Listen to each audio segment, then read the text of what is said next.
Jumping at Shadows, I loved this. I loved the artwork of it. I liked that it was so stripped back, that it was so simple. It made it much more easy for me to really get into the story and the characters and the dynamics that they were introducing and how that would kind of play out through the film. Because the artistry and the artwork was so stripped back, it almost felt like when I've seen pictures of like storyboarding almost, where you're really trying to make sure that the story is, on track and on point, and everything else is just, all the illustrations are just a basic way or a simple way to kind of track it and keep it going. To me, it felt kind of like that, and I really enjoyed it because, like I said, I was able to really, really get into the story and felt really captivated by it. And I think that it was just such an interesting way to visually to illustrate it, and to, like I said, have it be pretty stripped back and pretty raw, and it felt much more personal almost, because you were also getting like not quite a first-hand account, but you were getting like the narration of it also added to it feeling more personal, like you were hearing the story from somebody that went through it, or from somebody that knew somebody that went through it, versus watching something that's very polished and very like produced, and which has you suspend disbelief and fall into the fantasy, of course, but it's different when it feels like you're getting it directly from the source, and that's very much what this felt like. Jumping at Shadows. This was interesting because it felt like an audiobook, but with visuals and sound effects. So I thought it was really interesting and neat, with all the different drawings, and really great artist as well. And I love that there was specific ones strategically picked to be colorized, because to me that's a nice use, because then it stands out more against all the other black and white ones. They definitely hit home more.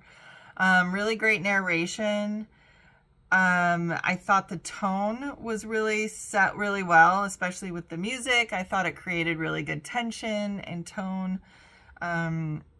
And I actually, at one point, put my headphones in, and I thought it was even better with the headphones, because to me it was like I was listening to an audiobook, but watching it as well come alive with the artwork. So I thought that was really cool. And how this is supposedly a war between humans and aliens, when actually, we could all just get along. And the chosen one, I just think it's a really great way to show this. Oh, and the opening with the Star Wars, scrolling of the words, I like that a lot.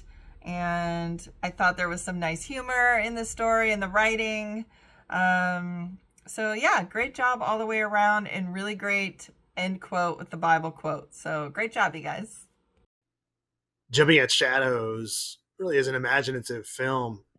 I especially liked the look of the film, the still frames with a narrator revealing the action. The use of the still frames gives the imagery this haunting quality, as if they already happened in a distant time. Charlotte's character had an interesting arc. She goes from a curious yet naive teenager to a hero, rescuing Jeff, destroying the alien mothership, and experiencing an adventure only heard about in comic books. The film contains a strong structure with escalating obstacles building to an intense climax as the group narrowly escapes from the alien ship. Really an excellent film.